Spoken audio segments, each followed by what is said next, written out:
Калі ў снежні 2025 года заснавальнік вясны Алесь Бяляцкі пасля 4,5 гадоў калоніі і прымусовага выдварэння апынуўся на свабодзе, многія чакалі, што праваабаронца возьме паўзу на аднаўленне здароўя.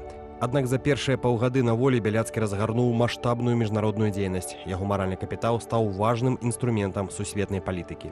Адным з першых сімвалічных крокаў стала сустрэча з папам рымскім у Ватыкане. Фармат кароткай аўдыенцыі на плошчы Святога Пятра патрабаваў канцэнтрацыі. Гэта быў троххвілінны маналог Бяляцкага, спроба данесці да пантыфіка ўвесь боль і пакуты беларусаў. Пазней дзейнасць Бяляцкага набыла выразны палітычны характар. У Варшаве ён правёў сустрэчу з прэзідэнтам Польшчы Каралем Наўроцкім. Яны абмяняліся падарункамі. Нобелеўскі лаўрэат прэзентаваў кніжкі беларускіх аўтараў, а прэзідэнт Польшчы мініяцюру з выявай Тадэвуша Касцюшкі. У чэрвені была сустрэча і з міністрам замежных справаў Польшчы Радославам Сікорскім. Паралельна на міжнароднай кніжнай ярмарцы ў Варшаве нобелеўскі лаўрэат прэзентаваў сваю новую кнігу, зборнік эсэ, успамінаў і літаратурных заметак, напісаных у тым ліку за кратамі. Сам Бяляцкі жартуе, што ніколі не лічыў сябе прафесійным пісьменнікам, бо жыццё не дазваляла займацца творчасцю пастаянна. Аднак чытачы ўжо адзначылі высокі дынамізм яго прозы. Гэтая прэзентацыя нагадала свету, што Бяляцкі не проста функцыянер, а інтэлектуал, які асэнсоўвае беларускую трагедыю праз прызму культуры. Галоўным вынікам працы стала стварэнне фундацыі Алеся Бяляцкага, якая ўжо зарэгістраваная ў Польшчы. На яе фінансаванне праваабаронцы накіруюць частку Нобелеўскай прэміі. Сам Бяляцкі тлумачыць, пасля вызвалення ён пабачыў зменены свет, дзе правы чалавека пад пагрозаю не толькі ў Беларусі ці Расіі, але і ў Грузіі ды Кыргызстане. Бяляцкі вярнуўся не для таго, каб быць ганоровым госцем, а каб будаваць новыя глобальныя інстытуты абароны чалавечай годнасці.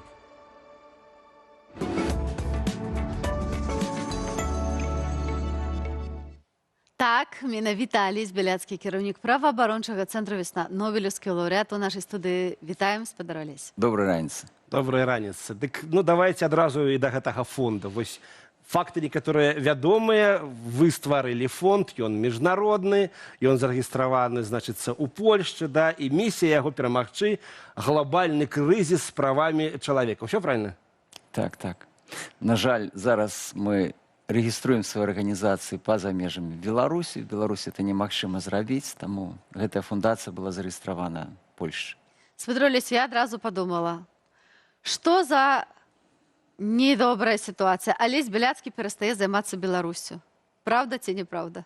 Не, адзін з прыярытэтаў задач гэтай фундацыі ёсць таксама ўзняцце пытання з сітуацыі з правамі чалавека у Беларусі, безумоўна. Мы далей будзем працягваць гэта. Адзін з накірункаў працы фонда, як мы мяркуем, это праца з моладзю, са студэнтамі, з тымі, хто знаходзіцца ў бядзе, ў патрэбе, з тымі студэнтамі, якія былі выкінутыя з сваіх краінаў. І Беларусь тут уваходзіць у нашы прыярытэты, это безумоўна. А што вас натхніла? Ўжо праз вясну недастаткова дзейнічаць? Што вас натхніла на стварэнне менавіта гэтай ініцыятывы зараз? Вы казалі ў інтэрв'ю, што пабачылі свет іншым, чым ён быў у 21 годзе, але чаму менавіта ажно глобальна трэба змагацца? І ці ў гэтым глобальным змаганні мы не прагуляем нашу краіну? Безумоўна, адна фундацыя там не зможа змяніць наш свет і не можа змяніць сітуацыю ў Беларусі, ў Сходняй Еўропе. Але тым не менш, тыя магчымасці, якія зараз даў мне мандат нобелеўскага лаўрэата, ён дае магчымасць выносіць пытанні на больш глобальны ўзровень, пытанні якраз датычныя і правоў чалавека, і пабудовы мірнага грамадства, мірнага света і ўзаемаадносін дэмакратычных сіл ва ўсім свеце, в Еўропе. Все гэтыя пытанні перажываюць зараз непростыя часы, бо сапраўды існуе крызіс з універсальнасцю правоў чалавека. Свет моцна памяняўся ў звязку з тымі падзеямі, якія адбываюцца каля Беларусі, з вайною, з вогуле несур'ёзнымі адносінамі, я сказаў бы так, да тых сістэмаў захавання правоў чалавека, міжнароднай справядлівасці, міжнароднага правасуддзя, якія будаваліся вось папярэднія дзесяцігоддзі. І я думаю, што голас нашай фундацыі, мяне асабіста таксама тут будзе важны, каб у нас было все ж таки больш парадку і больш упэўненасці той, што і ў Беларусі у тым ліку сітуацыя будзе мяняцца да лепшага. Як ви бачыце, вось ад каго зараз асноўная пагроза сыходзіць для, ну, для правоў чалавека, увогуле для таго, каб свет быў лепшы, мірнейшы, больш дэмакратычны? Гэта нейкі, не ведаю, там загавар вузкага кола дыктатараў, не знаю, там Пуцін, Лукашенко і гэтак карэец, Сусветны ўрад нейкі. ці і ў дэмакратычных дзяржавах, ну, і ўсё не так добра, і ад дэмакратычных дзяржаў таксама ёсць пэўныя папаўзнавенні, наступ такі на, каб аціснуць трохі права чалавека, каб абмежаваць іх. Ну, безумоўна, это старая прымаўка, што калі гавораць гарматы, тады там слова маўчыць, вось, мастацкае, у тым ліку права чалавека таксама адыходзяць кудысьці на задні план. Таму наша задача, канешне, будаваць мірнае грамадства, і тады гэта першая прыступка для таго, каб ситуация стала лепшей, и мы полепшали то, что у нас есть. Вось. И у кожных громадствах, у кожных краінах пытанне захавання справядлівасці правоў чалавека, яны актуальныя. Кожнае пакаленне змагаецца за гэта фактычна, хаця і ў краях даволі забяспечаных, і, здаецца, з устойлівай дэмакратыі. Тым не менш, все роўна гэта барацьба, змаганне, такое мірнае змаганне, оно ідзе у кожным пакаленні. Таму важна на нашым еўрапейскім кантыненце, найперш ва ўсходняй Еўропе, асабліва як часткі Еўропы, вось, працягваць гэту працу і дабівацца таго, каб мы жылі мірна, каб мы жылі ўстойліва, каб пытанне справядлівасці датычыліся кожнага чалавека. Святар Алексійович, у меня такое трохи філасофскае пытанне зараз, хоць не гледзячы на тое, што раніца. Як у 21 стагоддзі мы дакаціліся таго, што фактычна дэмакратычны лад у нас на планеце Зямля пад пагрозай? Ну, здаецца, чалавецтва адукаванае. Столькі гадоў мы пісалі разумныя кніжкі, чыталі іх, штосьці будавалі. І зараз прыйшлі да таго, што фактычна недасканалая сістэма, якой ёсць дэмакратыя, але найлепшая, якая прыдумана, яна зараз зноў пад пагрозай. І мы бачым, як уздымаюць галавы то тут, то розныя рэжымы, альбо нейкія, нават у дэмакратычных краінах рухі, якія, альбо ультраправыя, якія правы чалавека не ставяць у нішто фактычна. Вось чаму мы будзем займацца адным з пытанняў нашай працы, будзе пытанне адукацыі, пытанне асветніцтва, таму што, ў прынцыпе, вось такім мірапарадкам і закладаннем асноў існавання нармальнага справядлівага грамадства трэба займацца з дзяцінства, фактычна, з юнацтва, са студэнцтва, вось тады закладаюцца ўсе асновы. І калі зараз мы маем шэраг кіраўнікоў, шэраг рэжымаў, якія будаваліся зусім в іншай сітуацыі, пра якую, можа быць, ужо маладое пакаленне не ведае, это цяжкія там камуністычныя часы, часы поўнай несвабоды, часы знявагі, скажем так, да правоў чалавека, да чалавечай годнасці. На жаль, гэтыя ідэі, яны маюць пэўную папулярнасць, і пэўная частка кіраўнікоў вось такога выхавання, она дайшла да ўлады, іх вельмі цяжка змяніць. Мы бачым гэта, напрыклад, з Беларусі, вось, калі Григорович быў выхаваны ў адпаведных камуністычных традыцыях яшчэ там у 60-е, 70-е гады. Вось гэтую савецкую ідэалогію, вяртанне назад у той час, ён зараз актыўна, фактычна навязвае ўсяму беларускаму народу. Вось, і это адбываецца не толькі ў Беларусі. Вось. Ну, старэйшае пакаленне, часам яно, канешне, мудрэйшае, дае веды, дасведчанне, нейкае вопыт, але часам яно і цягне ўсё грамадства назад. Акурат назад, гэта азначае не толькі ў камунізму, але часы халоднай вайны, калі таксама паўсюль змагаліся з пэўнымі ведзьмамі, знаходзілі там ворагаў сярод левых і так далее. Вот адчуванне такое, што мы прокруціліся на там 50 гадоў назад і зноў мы пачынаем адтуль. Але давайте вернемся да тэмы вось гэтага фонду. Ну, фонд — гэта грошы, гэта не толькі ідэі, гэта не толькі людзі, которые будуць адстойваць гэтыя ідэі, але і сродкі, як ствараецца бюджэт, хто першыя партнёры фундацыі. Ну, па-першае, частку сваёй Нобелеўскай прэміі я таксама даю на развіццё гэтага фонда, вось на пачатак працы, на падтрымку студэнцкіх стыпендый, накіраваных на падтрымку моладзі. Вось. Ну і натуральна, што мы будзем шукаць сродкі міжнародных донараў, так як это робяць усе фактычна неўрадавыя арганізацыі. На жаль, зноў жа ж, беларускі рэжым нам у гэтай справе не памочнік. Не помощник, а наадварот перашкаджальнік, я бы сказала. І тут яшчэ здымаецца пытанне, якое вельмі часта выкарыстоўвае прапаганда. Маўляў, зноў там нейкія заходнія донары будуць даваць тут грошы, будуць разгойдаваць сітуацыю.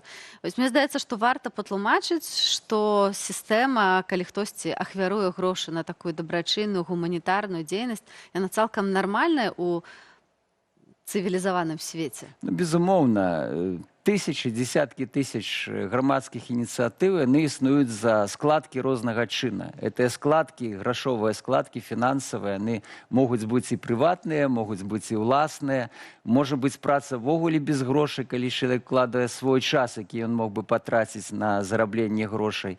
Ну и так само дэмакратычныя дзяржавы ствараюць і адпаведныя фонды і розныя лініі падтрымкі грамадскіх ініцыятываў. Таму што ўсё жыццё наша будуецца на вось ініцыятывах тых людзей, якія збіраюцца аб'яднаная нейкая ідэя, якія спрабуюць рэалізаваць эту ідэю і шукаюць сродкі магчымасці для рэалізацыі. Ну, фандрайзинг такая сфера, вельмі важно в ее иметь, как это называется, такую стабильность, как, ну, можно объявить фонд, собрать, там, унести свою Нобелевскую премию, а что далее, есть некие уже планы, там, не знаю, домовленности, декларации об намерах, ці сапраўды уже сформовано тое коло, ну, вось этих партнеров. Чему я про это пытаюсь? Не тому, что мне там я претендую на гэта грошы, але я ведаю, наколькі гэта далікатная сфера і вельмі важна, пачаўшы, як бы адкрыўшы кран, добиваться, каб вода ўвесь час была, каб былі гэтыя потокі, каб сапраўды гэтыя ініцыятывы былі падтрыманы фінансаваннем. Больш нагадаем, што спадар Алесь атрымаў не поўную Нобелевскую прэмію, яна была падзеленая на 3 часткі, так, правильно? Так. Хто яшчэ, хто адкуль, якія дамоўленасці ёсць? Папа рымскі. Будзем шукаць. Грошы будзем шукаць. Фактычна, як і любая грамадская арганізацыя, мы знаходзімся ў такой самай сітуацыі. Будзем шукаць грошы. Я думаю, што калі ёсць добрыя ідэі, добрыя інтэнцыі, яны ў нас ёсць, то грошы самі знойдуцца. Спадар Алесю, адзін у поле не воін, ведаем, хто будзе ваяваць разам з вамі, каго вы бачыце партнёрамі ўжо зараз, альбо хто включаецца в працу ўжо зараз па падрыхтоўцы гэтай фундацыі? Гэта інтэрнацыянальная каманда, у мяне ёсць вельмі добрыя дарадцы. Адзін з накірункаў нашай працы – это адвакацыя, это якраз уздыманне пытанні як Беларусі, так і рэгіянальныя пытанні бяспекі, стабільнасці, захаванне правоў чалавека. Вось, то, адпаведна, і наша каманда, тыя праваабаронцы, тыя людзі, якія займаюцца вось гэтымі пытаннямі ўжо не 1 десятак гадоў. Прозвішчы. Гэта і Саша Кулаева, французская грамадзянка, гэта і нашыя беларусы, Андрей Палуда, гэта і іншыя дарадцы, ну, пра якіх зараз, можа быць, якія пазней будуць названыя. В прынцыпе, каманда сама невялікая, гэта невялікая каманда пакуль што, вось. Ну, а як мы будзем развівацца далей, то будзе, як бы, будзе бачна. Заўсёды, як ствараецца новая ініцыятыва, тым больш, ну, з такой постацю, як Алесь Беляцкі, вось, як бы так, фронтменам, да, ну, пэўныя засцярогі адразу з'яўляюцца ў тых, хто ўжо працаваў на гэтым полі. Ёсць НГА у нас много, которые з Беларусі выгналі, яны зараз працуюць тут у замежжы, там, праваабарончая арганізацыя, палітычная арганізацыя. Ну, некаму можа падацца, ага, зараз Алесь Беляцкі локцікамі так усіх раштырхае, ці не парушыцца нейкі баланс вось гэтай выбудаванай сістэмы, ці тут, наадварот, з'явіцца і канкурэнцыя ідэй, там, і дадатковы нейкі ўплыў, который усім дапаможа і прынясце плён. Мы будзем працаваць на вышэйшым узроўні, глобальным узроўні, міжнародным узроўні, таму вось эту нашу структуру, скажем, якая выбудавалася беларускіх праваабарончых арганізацый і іншых грамадскіх арганізацый, мы ні ў якім выпадку не парушым. і ў плане пошуку фінансавання, і ў плане пошуку інтэлектуальных рэсурсаў. Все як бы застаецца так, як ёсць. Мы, наадварот, будзем умацоўваць усе гэтыя гарызантальныя сувязі, як беларускіх неўрадавых арганізацый, так і ввогуле арганізацый всяго рэгіёна. А Ці ёсць... Ну, давай. Так, але па механізмах дзейнасці вы сказали, не там нічога не парушыцца, дык можа і гранты будуць выдавацца вось і з вашага фонду там нейкім беларускім праваабаронцам, там пачаткоўцам ці наадварот на нейкія праекты рэальныя, которые вось зараз ужо рэалізуюцца. Як вы бачыце вось гэту дзейнасць? Мы будзем шукаць грошы на падтрымку студэнцкай моладзі, студэнцкіх ініцыятываў, накіраваных на распрацоўку пытанняў, звязаных з правамі чалавека, з беларускай культурай, з найперш тых маладых людзей, якія паходзяць вось з такіх краінаў, як Беларусь. Это будзе не толькі беларуская праграма, это будзе міжнародная праграма, але менавіта тых дзяцей і тых студэнтаў, якія не могуць атрымаць падтрымку зараз у сваіх краінах, такіх як Беларусь, Азербайджан, В'етнам, такога плана. Ці гэтая студэнцкая праграма будзе вашай першай праграмай, і калі плануецца афіцыйны запуск, ці ўжо вы прыкідывалі штосьці па датам, ці пакуль цяжка акрэсліць? Я думаю, што ў другой палове гэтага года мы ўжо запусцім большасць сваіх праграмаў, якія вось і адвакацыю, і міратворчую праграму, і падтрымку студэнцкай моладзі, і іншыя адукацыйныя праграмы, таму што ў нас будуць таксама і семінары, воркшопы, мы будзем працаваць актыўна з моладдзю, і яшчэ кнігадрукаванне, яшчэ некаторыя іншыя праграмы, накіраваныя на мацаванне, скажем так, еўрапейскай супольнасці. Але без палітыкаў умацавання гэтай і супольнасці, і нейкіх зменаў, таксама прадэмакратычных, фактычна немагчыма. Ці вы адчуваеце такую палітычную падтрымку і ў якіх краінах? Бо мы назіраем за вашай дзейнасцю натуральна і бачым, што у вас зараз было проста высып такіх моцных палітычных сустрэчаў. Ад каго вы адчуваеце найбольшае падтрыманне і разуменне неабходнасці вось менавіта гэтай дзейнасці? Гэтыя сустрэчы, яны не датычныя працы фундацыі. Тут, хутчэй за ўсё, фундацыя мацавала маю пазіцыю пры гэтых сустрэчах, і мае дарадцы, канешне, дапамагалі мне пры гэтых сустрэчах рыхтавацца прафесійна, кваліфікавана да гэтых сустрэчаў. Яны, як правіла, датычныя, канешне, сітуацыі ввогуле з правамі чалавека, з тым, што адбываецца як у Беларусі, так і ў нашым рэгіёне. Гэта і Украіна, гэта і Малдова, гэта краіны ўсходняй Еўропы. Мы працуем, дзесьці звяртаем увагу найперш на гэты рэгіён. І пытанне бяспекі, пытанне далейшай будучыні, скажем так, нашага рэгіёна, яны былі асноўнае пытанне пры ўсіх гэтых абмеркаваннях.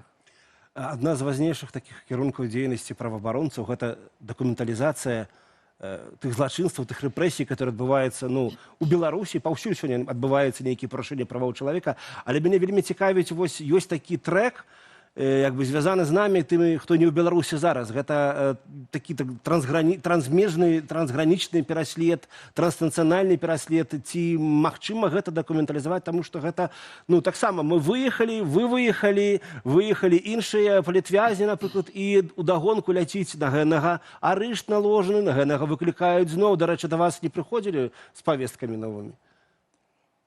І ўвогуле, ці магчыма гэта дакументалізаваць, і гэта важна, мне здаецца.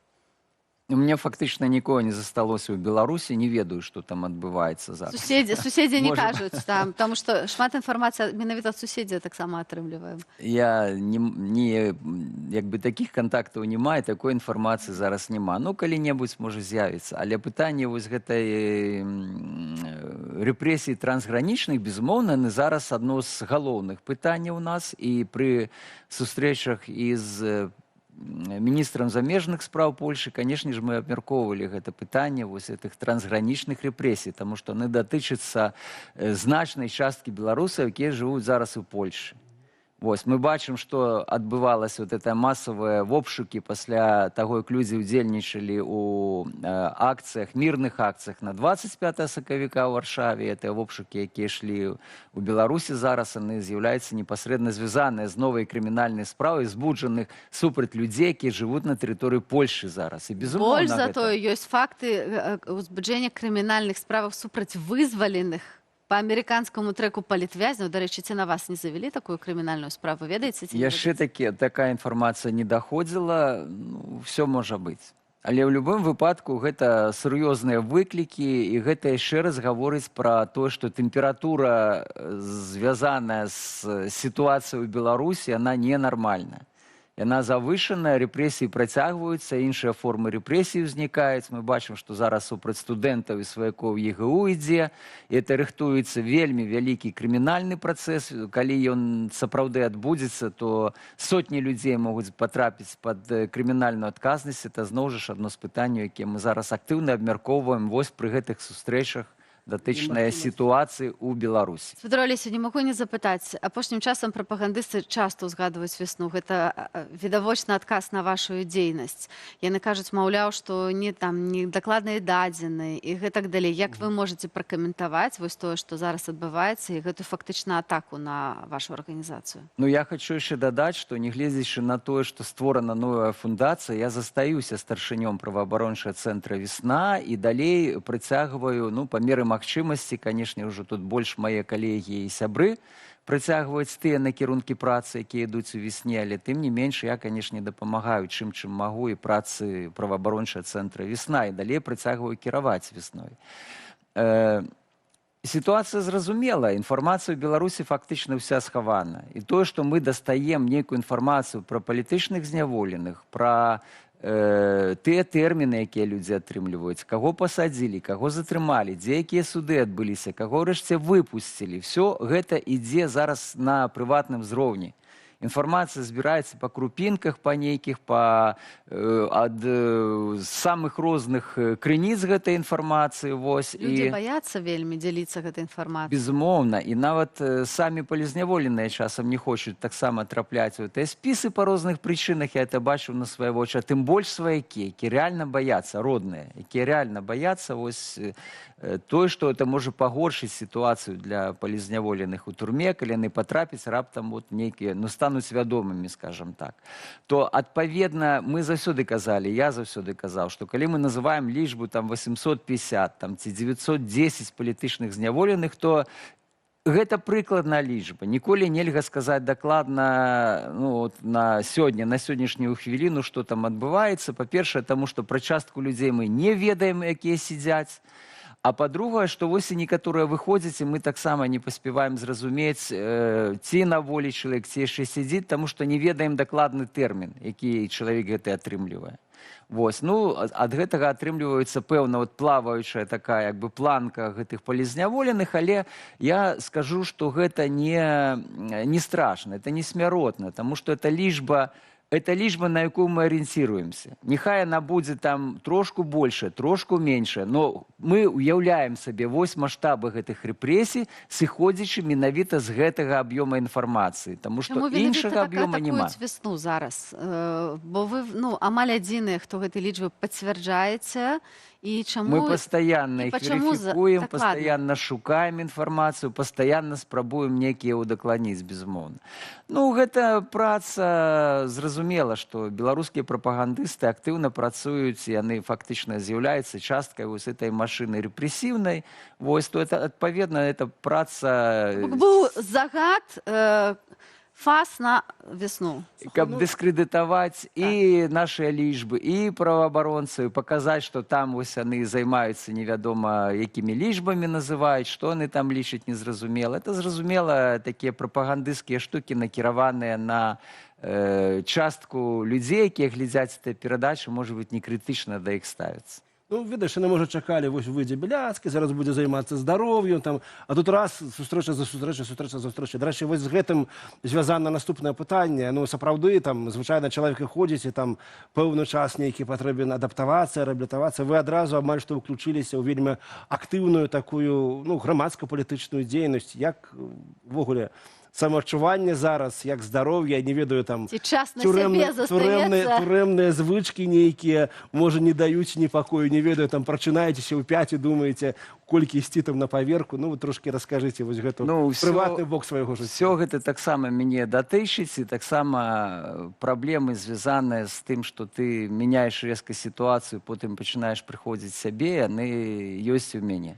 І таксама прачынаюся у 6 гадзін ранку, як это ў Менску у нас. То бок для будзілі вас не сёння гадамі. да нас прыйсці не было праблемы. Не было. Ранішняя пабудка для мяне яшчэ не праблема, але тым не менш жыццё прымушае актыўна займацца і бягучымі справамі, неяк будаваць планы наперад, таму што немагчыма жыць толькі сваімі проблемами, своими там хворобами. Конечно, мне хотелось иметь час сесть и написать хорошие успомины. Вось, пакуль еще все в голове, пакуль все свежее, на гэта часу так, ну, атрымлівалася не хапае, таму приходится трошки что-то там паспяваць, ну и с другого боку займацца бягучымі справами, бо яшчэ раз паўтараюся, тое, што зараз дае магчымасці мне вось гэты мандат Нобелевскай прэміі, яго трэба выкарыстоўваць. Я адчуваю вось такую адказнасць, што мы павінны працягваць сваю працу зараз. Бо калі мы будзем чакаць, што хтосьці за нас зробіць нашу справу, ну нічого не будзе. Нам трэба самім